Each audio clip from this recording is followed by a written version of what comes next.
Bonjour à tous. Durant ces semaines consacrées à nos pensions, il a été répété ceci. Plus que jamais, il est vraiment nécessaire d'anticiper vos besoins financiers au moment de la retraite.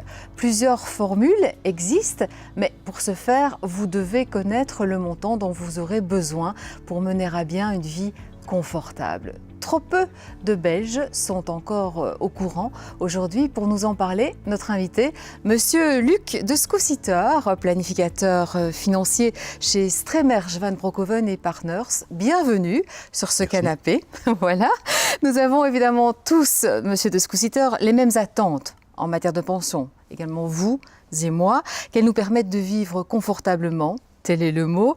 Quel est le montant nécessaire à l'heure de la retraite, en sachant que finalement chaque cas est bien différent? Mais que vous voulez préciser, en effet, chaque cas est différent, chacun a d'autres besoins, mais il faut savoir que la pension en Belgique, la pension moyenne, ça tourne autour de 1000 à 1200 euros.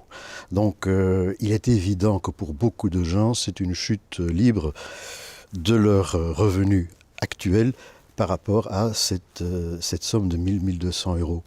Alors, c'est évidemment important. Qu'est-ce qu'il faut faire? La question c'est, il faut d'abord se poser la question, combien est-ce que je devrais avoir pour pouvoir justement arriver à la pension? Alors, comment calculez-vous le revenu dont nous aurons besoin à la retraite? Pour le calculer, au fond, c'est relativement simple. On peut dire en grande ligne que quelqu'un qui part à la retraite vers 65-66 ans et qui voudrait dépenser 1000 euros de plus que sa pension, ce qui est probablement quand même ce qu'il désire, il faut qu'il ait 200 000 euros minimum, mais tout dépend évidemment du taux d'intérêt auquel on peut épargner. Alors le mot, c'est simplement commencer à temps à épargner. Alors la Belgique, on le sait, dispose de divers systèmes de retraite pour employés, fonctionnaires ou indépendants. Je suppose que la pension est différente pour chaque catégorie? Oui, ça peut différer très fort. Pour l'indépendant, jusqu'en 1983, on partait d'une base forfaitaire.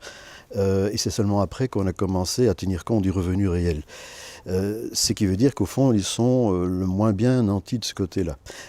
Pour le travailleur salarié, par contre, on va prendre toute la carrière, mais nous savons bien évidemment que notre premier salaire n'était pas aussi grand que le dernier, et quand on prend la moyenne du tout, ce n'est pas non plus une somme énorme. En plus, elle est plafonnée. Donc si on a eu un très haut salaire, ça n'empêche qu'avec le plafond, on n'arrive jamais à de très grandes pensions. Pour le fonctionnaire, par contre, on ne prend que les 5 dernières années. Avec la nouvelle réforme des pensions, on va prendre les 10 dernières années. Mais on prend au fond le plus grand revenu de la carrière et c'est là-dessus qu'on va se baser pour calculer la pension. Donc cette pension est évidemment nettement plus haute. Alors pour le moment, on peut dire que la pension d'État est entre guillemets sous pression. Comment nous assurer finalement d'avoir un revenu adéquat à l'heure de la retraite? Est-ce qu'on peut vraiment cibler les pensions complémentaires?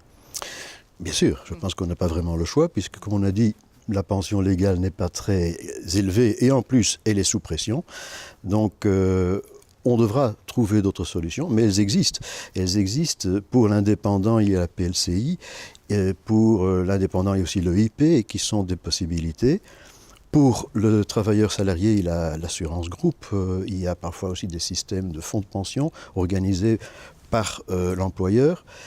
Donc il existe des moyens, et puis évidemment les moyens légaux, le plan pension, l'épargne pension plutôt, excusez-moi, qui sont des systèmes qui en plus fiscalement sont intéressants, mais qui ne suffiront pas. Donc c'est au fond une combinaison de tout qui permettra d'arriver à ce chiffre quand même assez important qu'on veut atteindre. Monsieur de Scoussiter, merci beaucoup pour toutes ces informations aujourd'hui. Je vous en prie. Merci à vous d'avoir suivi ce numéro de Z Pension, et moi je vous retrouve très bientôt.